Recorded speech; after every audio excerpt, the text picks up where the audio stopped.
एक भ्रामक विज्ञापन को लेकर आज सुप्रीम कोर्ट में पतंजलि को जमकर फटकार लगाई गई। इस दौरान योग गुरु बाबा रामदेव बालकृष्ण कोर्ट में पेश हुए और सुप्रीम कोर्ट ने सख्ती दिखाते हुए बाबा रामदेव का बिना शर्त माफी का हलफनामा स्वीकार करने से इनकार कर दिया।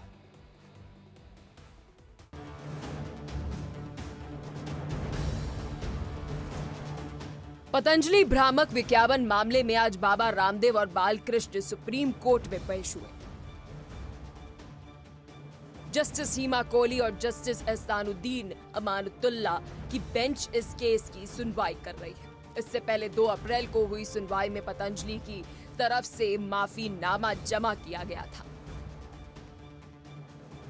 सुनवाई के दौरान सॉलिसिटर जनरल ने कहा है कि हमने इस मामले में सुझाव दिया था कि बिना शर्त के माफी मांगी जाए। कोर्ट ने स्वामी रामदेव का बिना शर्त माफी का हलफनामा स्वीकार करने से भी इंकार कर दिया। आप हलफनामे में धोखाधड़ी कर रहे हैं। इसे किसने तैयार किया? मुझे आश्चर्य है, आपको ऐसा हलफनामा नहीं देना चाहिए था। इस पर वकील मुकुल रोहतगी ने कहा कि हमसे चूक हुई है। इस पर सुप्रीम कोर्ट ने कहा, चूक बहुत छोटा शब्द है, वैसे भी हम इस पर फैसला करेंगे।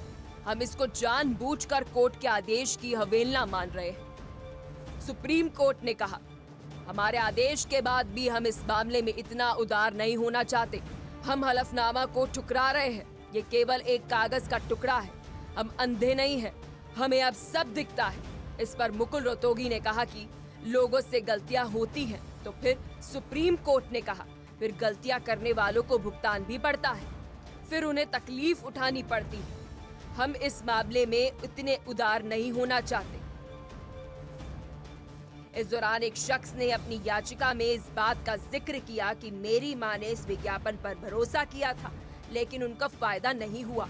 कोर्ट ने 10,000 रुपए दंड के साथ वो याचिका खारिज कर दी। जस्टिस कोहली ने कहा कि आपने अदालत में सुर्खियां बटोरने के लिए बीच में कूदते हुए ऐसी याचिका कैसे दाखिल की? ये गलत नीयत से दाखिल की गई है।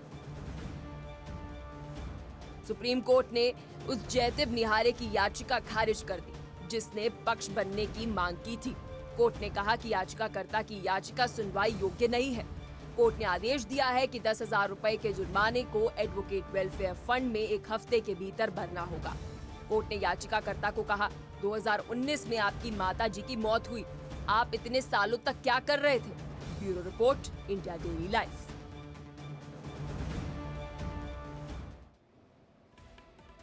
फिलहाल माहौल तगड़ा में आज के लिए बस इतना ही। छोटा सा ब्रेक के बाद भी खबरों का सिलसिला लगातार जारी है।